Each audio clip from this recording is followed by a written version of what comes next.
let's just stop the music. It is Oh my goodness. Sunday morning. This is the Fanatical Elves pregame show. I'm your host, John Suchan, with my co-host Steve Gill, and we are going to talk all things Cleveland Browns as they get ready to play the Baltimore Ratbirds. That's right, the Ratbirds, not the Ravens, the Ratbirds. Steven, how are you? Not Steven. Steve, how are you? Yeah, nobody calls me Steven, but Yes, my late mother and my wife, who when they're mad at me. So let's not go there. that's right. Good morning, everybody. It's a beautiful day in Nashville. It's about 73 degrees. It's going to be a hot one.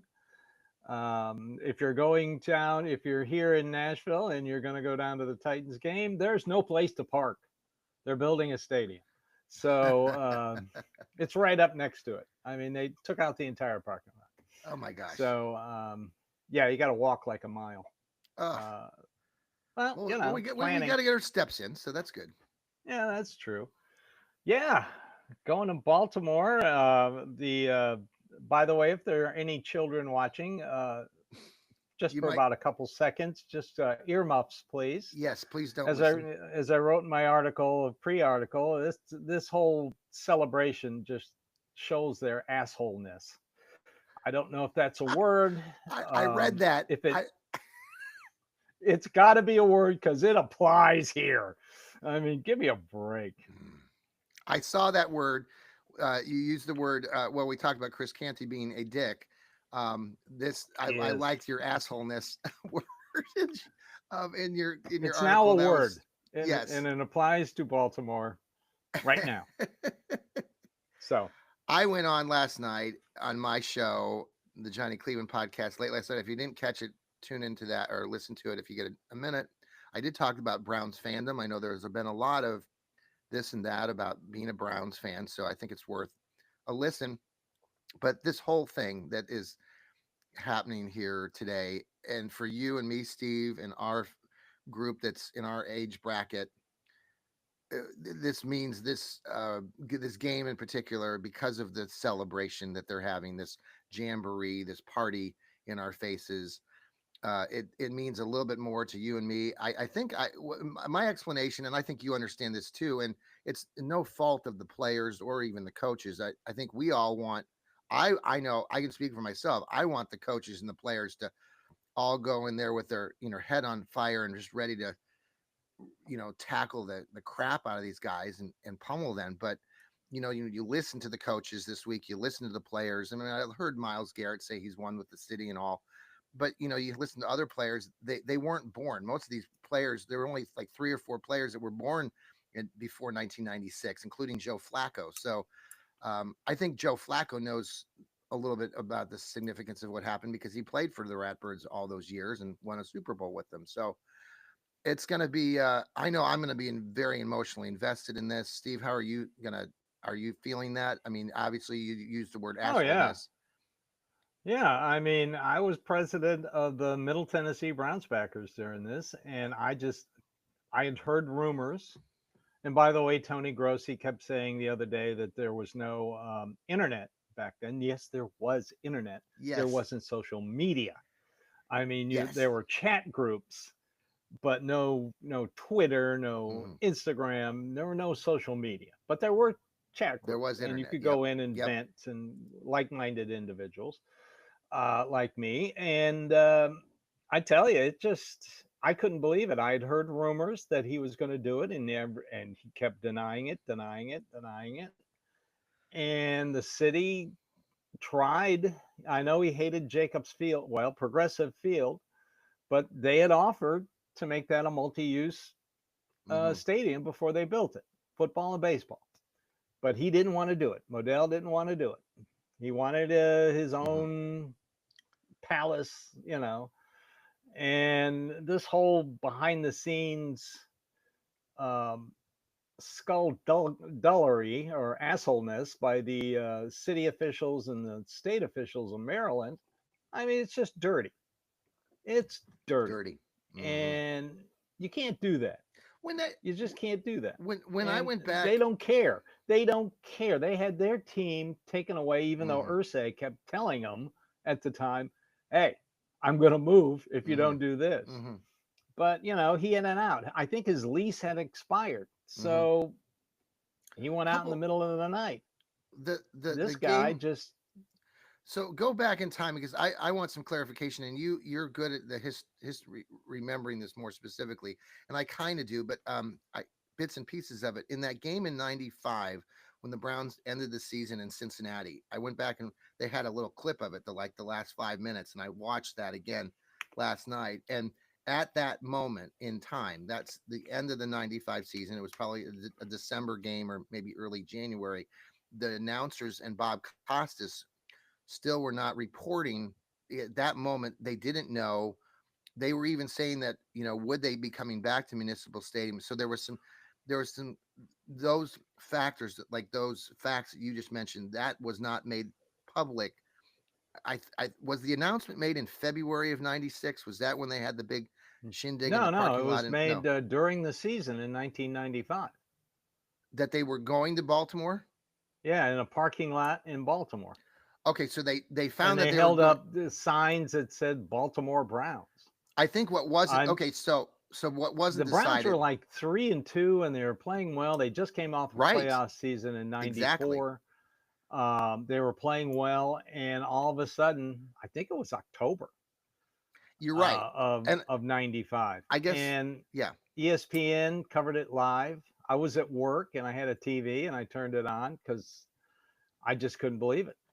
I still, to this day, don't So what they were understand. talking about, Steve, on that game was that at that time they talked about, okay, so we knew that that the Browns were going to be going to Baltimore, but there was this discussion of was the would there be another team coming to Cleveland? I think that was kind of what was left off, is at the end of the season there was some undecision about what was going Yeah, to there happen. was. Yeah. And Um, when was that announced that they would be then bringing a team to Cleveland in 3 years? Because I think that's the part that did that happen that following I off can't season remember when that was. I know the NFL held other cities hostage. for a while. Basically, Yeah, cities wanted I mean, teams wanted new stadiums, and then they go, well, if you don't build a new stadium, we'll just move to yeah, Cleveland. yeah. They did that in Tampa. They did it. Who else? Another team did it, St. Louis, maybe. and could have been. So I can't remember. I know they had Okay. to build the stadium real quick, like in a little over a year, and everybody knew it would be Al Lerner and Carmen Policy. I mean, Mm, there mm, were other groups involved, but come on. mm. The NFL loved Carmen Policy. Right. It was hands down going to be him. And Al Lerner, I know a lot of people liked him because he became the next president, but he helped he helped move the team, Yeah. and he made money off of it. Yeah. So sorry, I'm not gonna praise Al Lerner for bringing the Browns back, because he was one of the reasons they left. If you watch the old games Yeah. and they show Modell in the suite, the guy next to him with a It's Al cigar and the Lerner. bald head is Al Lerner. Mm. So yeah, it All right. the whole thing just stunk. I mean, I was knee deep in it. I was getting emails from the mayor at the time, Mike White, because I was a Browns backer president, Yeah. Yeah. and you know, they could have taken the NFL to court and stopped the move, Sure. but Tagliabue stepped in and guaranteed that they'd get another team, and they'd keep the Browns logo and the Yes. colors and the history in Cleveland. Yeah. And they made the deal, even though the contract, the lease, which still had 3 years on it, said that they had to play all home games Hmm. at Municipal Stadium. Yeah. So they washed their hands of it, and Art Modell moved the team, and then he borrowed like $17 million from the NFL to keep it up and running. And then when the note came due, he had to sell to the current owner. Mm. So Art Modell, thief and terrible businessman. Hope he's burning down there. So okay, let's pause here for a quick commercial break. This is our Fanatical Elves pregame show. We'll be right back. And welcome back to the pregame show. We know that you can watch and listen to other podcasts, and you probably do, but we appreciate you tuning in to our show.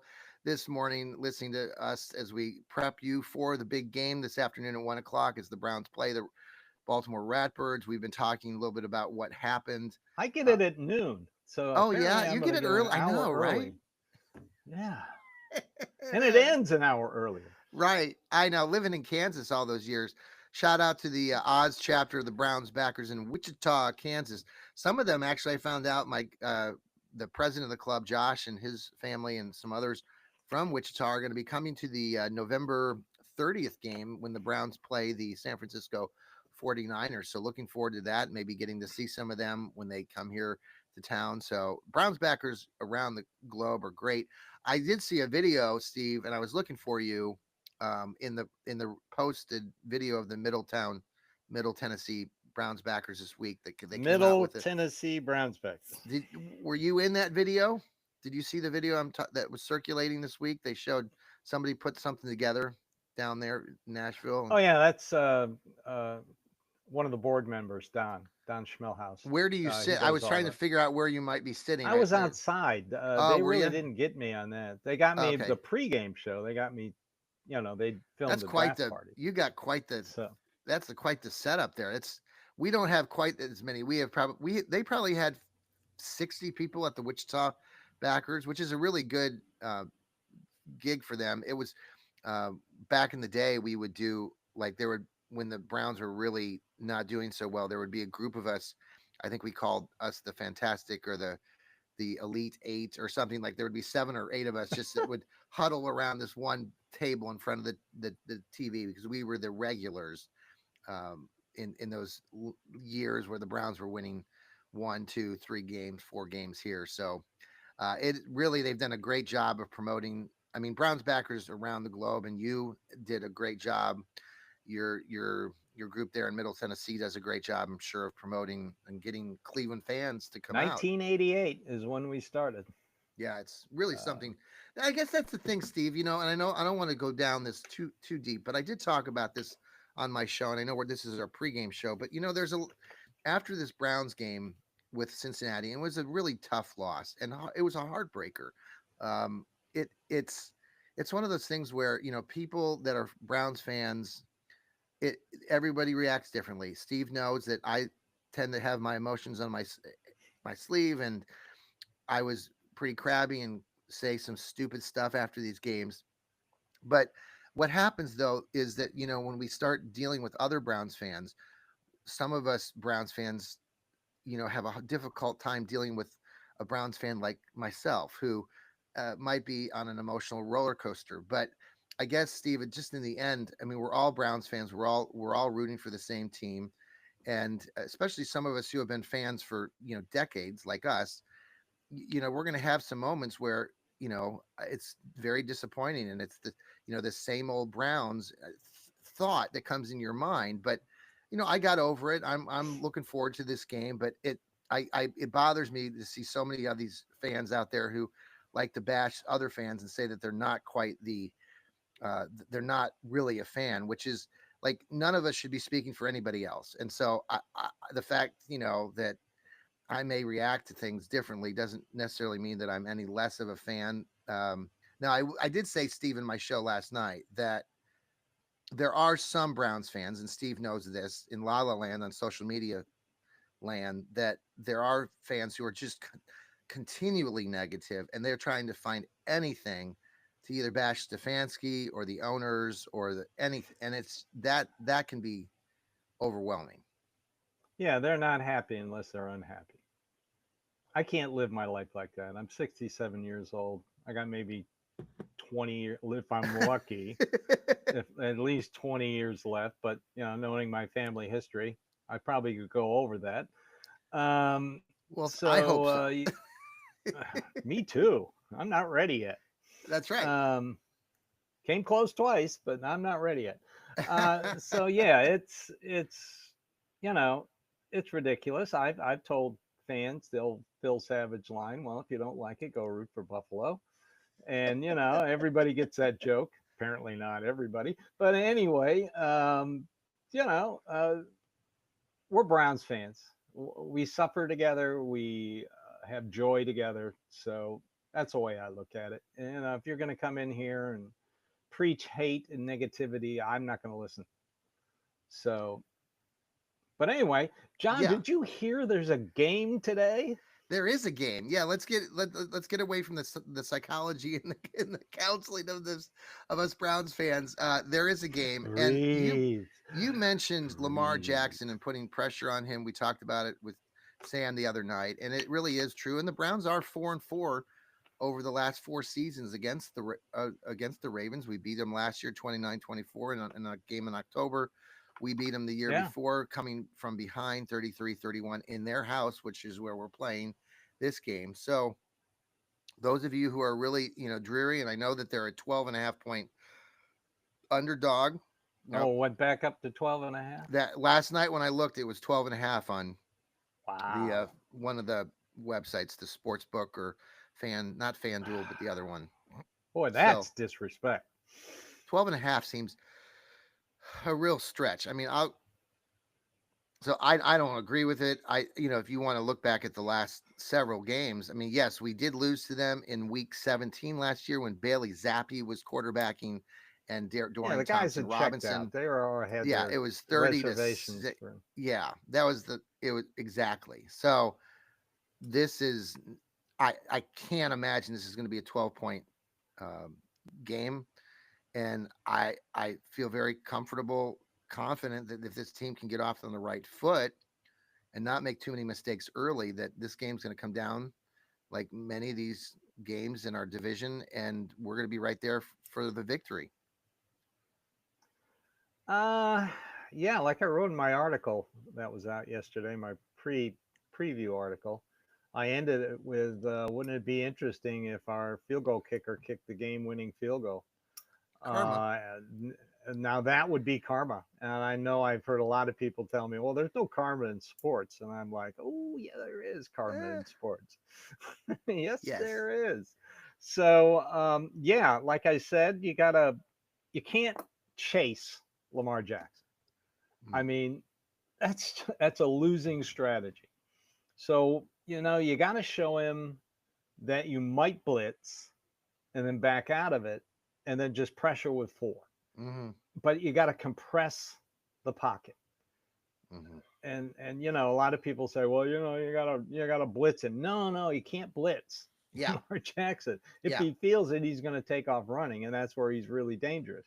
You compress the pocket, keep him in the pocket, frustrate him. You got to Mm-hmm, frustrate him, and that's the game plan. I mean, Carson Schlesinger and Devin Bush are going to be very important today.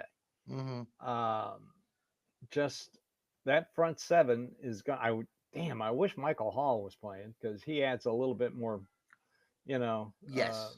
little more oomph to the inside pressure. But let's see what happens. What do you like our, their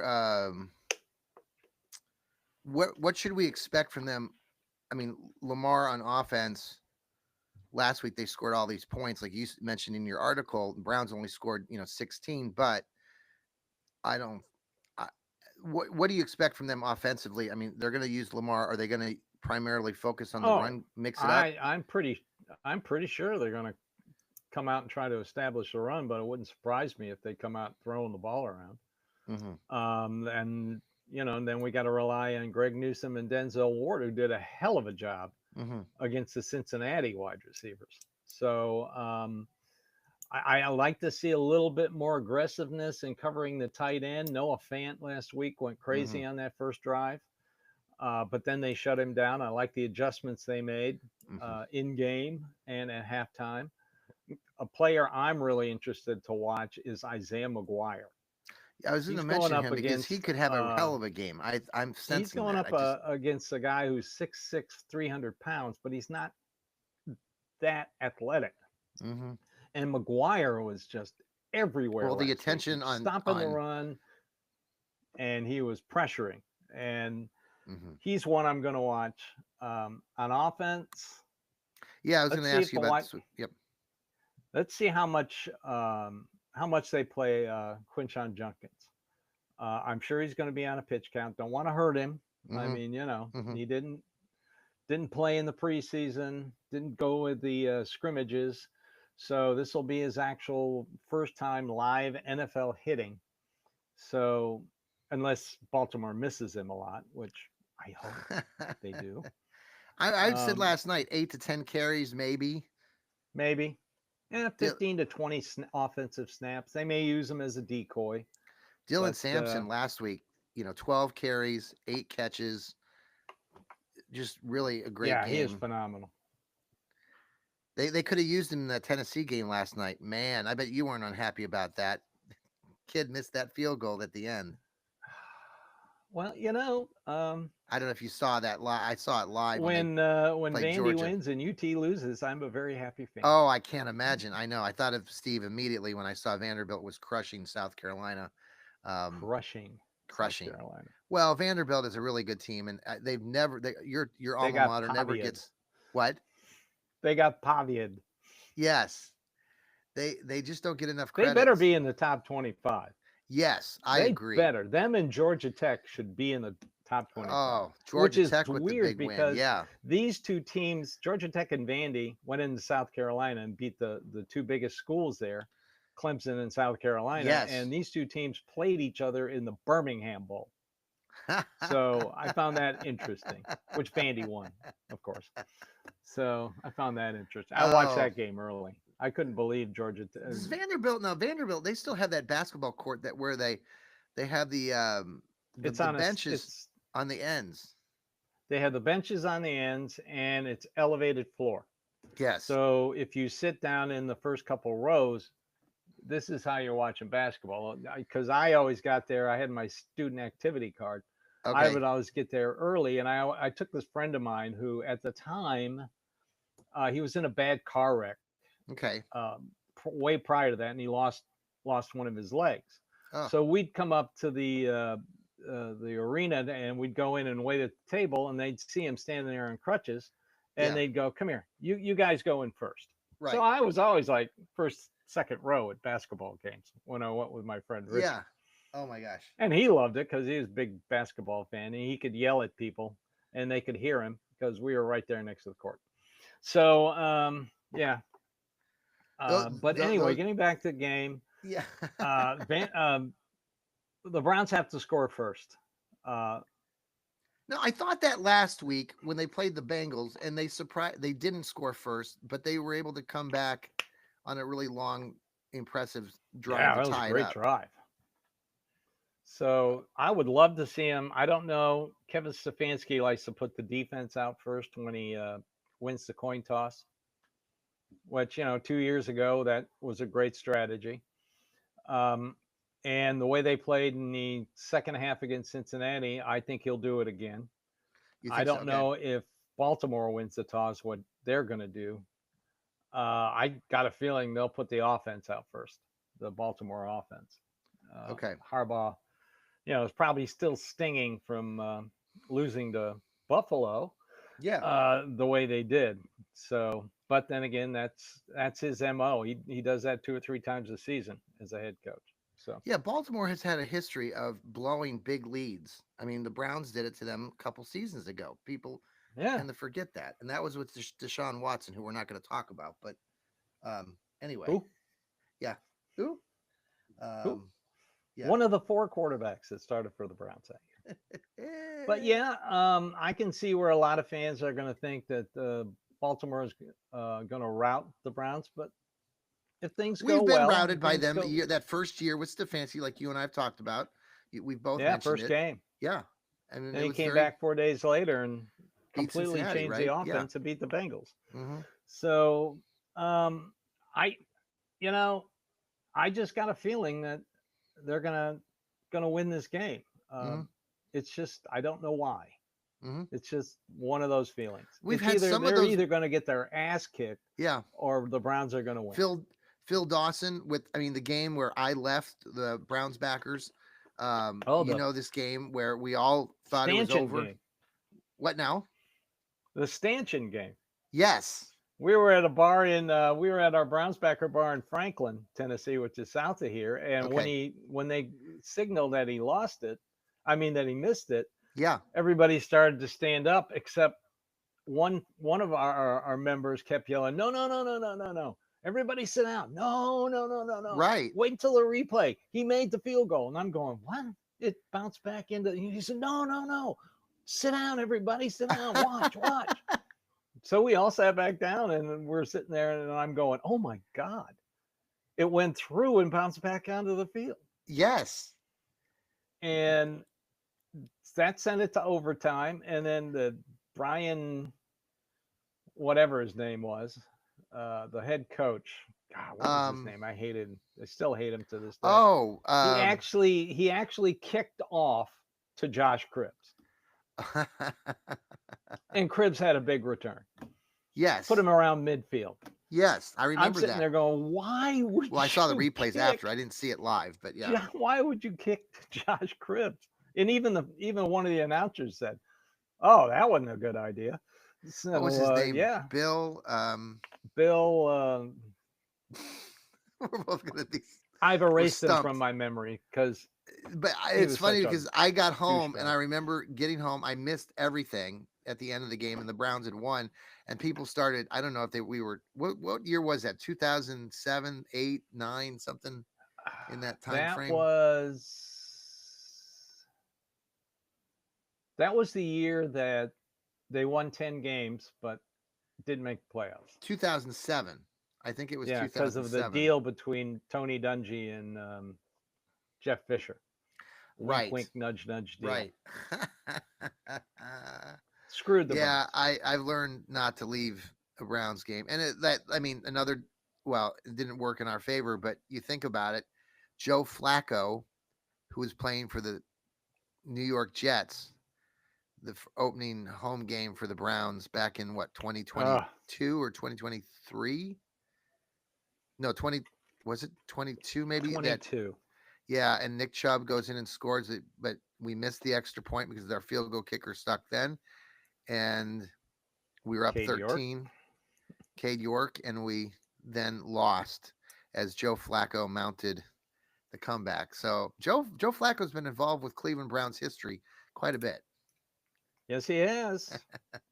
All right, Steve, final thoughts on this show before we let our fine folks who are watching us, and thanks again for watching us here on the Facebook, on the X, on YouTube. Please download us, subscribe to us, those places, especially YouTube. We're trying to build up our fan base there. We need you to download us and follow us on Apple or on Spotify or anywhere you listen to your podcast. We got all these great shows, including Steve's show will be coming out tomorrow, the Dog Pound South show on Monday morning. So tune into that. Final thoughts? Uh, if they play defense like they played against Cincinnati, and offense like they played against Cincinnati, I expect a few more wrinkles to be thrown in on offense. Then yeah, they can go in there and Yeah. win. Just got to stop Derrick Henry, and Mm-hmm. frustrate Lamar Jackson. I'm That's all you got to do. I think Joe Flacco is going to go over for 300 yards because that's what he's been doing. And I think Jerry Judy will be better. I think there will be some other wide receiver, or maybe Harold Fannin continues his rise as the tight end as they maybe double team David Njoku. We'll see. But Well, that's the thing. I mean, that first game, you these got to two figure out. rookies had such an impact. Right. Now the defensive coordinator for Baltimore has got to sit there and think, well, I've got to account for these guys. Right. Which if they do, that's going to leave somebody else open. And Quinjon Junkins coming into the fray too. That excites me just to see. I want to see him touch the ball and see what he does. It might take him a game or two. Now, on a side note, just as completely, I'm jumping ship here, but Monday night I will have some interest, and I know it's not the Browns, but Baker Mayfield and the Tampa Bay Buccaneers will be playing the Houston Texans and Nick Chubb. So, those of you who are Browns fans, if you're a Monday night football watcher anyway, it might be worth the price of the popcorn to go watch that. I'm anxious to see what Nick Chubb does, considering that you and I have this little bet going. Um, you'll probably end up winning the bet, Steve, but I'd like to see what Nick does in this game on Monday night. I think it'll be in the lights, and a lot of people have. I miss Nick, so a lot of Browns fans miss him. So hope Well, they let's have a hope good. Quinshon Junkins today makes you Oh, I hope so. miss I Nick and Chubb I do. even less. Yeah. And you know, I think I mean Browns. I mean, I'm moving on. I mean, uh I'm anxious to see what this. It gave me hope last week seeing Dylan Sampson what he could do. Who was that? The thing is, there was this other player that we had a few years back. Um, Felton, running back. Yeah, Um, he was always in motion. yeah, and we thought for a minute, or at least I did, that he could be kind of that scat back sort of Yeah, do some things from UCLA, but it never amounted much. Dylan Sampson, on the other hand, I don't know. I just the way that he could bounce off tackles and and his he makes people miss, yeah. which Hmm. is, I mean, Chubb would run over people and do a little shiftiness. This guy is just so fast and so small. I mean, you can't see him behind the line of scrimmage, Hmm. and like we said on Thursday, all of his passes were 3.5 yards behind the line of Yes. scrimmage. Yeah. I mean, you got to take that into consideration. So, but I think he's the perfect complement to Judkins once Yeah. they get both of them up and running. So, And I maybe like I Jerome Ford gets cut or gets traded to the Washington oh he's not going to Redskins. get he's Yeah, not going no to one's get going to cut. He's trade got a for him. No. guaranteed contract. Unfortunately, Okay. let's hope everybody plays up to their abilities. You know How about that? that's what's going to happen in today's game. We're talking about Judkins and Sampson, and then Jerome Ford's going to go off for some 65-yard run for a touchdown or something. And That would be great. yeah, I'd love it. everybody, thanks I again don't for care who tuning in. scores, just win. That's right, just What's win. that? Just all Let's get the the memories, let's get the the W. yeah, all these memories, the frustrations as older fans of this team and seeing everything that's happened. I'm looking forward to some smash mouth football. Let's get that W, like Steve says. I hope the Browns players and coaches are ready and prepared to do battle in this big AFC North game. I And just we'll, hope CBS doesn't go overboard because I'll be mhm, forced to mute the TV if they right, go overboard. right. All right, folks. I hope everybody has a very good rest of your afternoon. Go Browns. Let's go Go get a W. Browns. Let's get it. Get it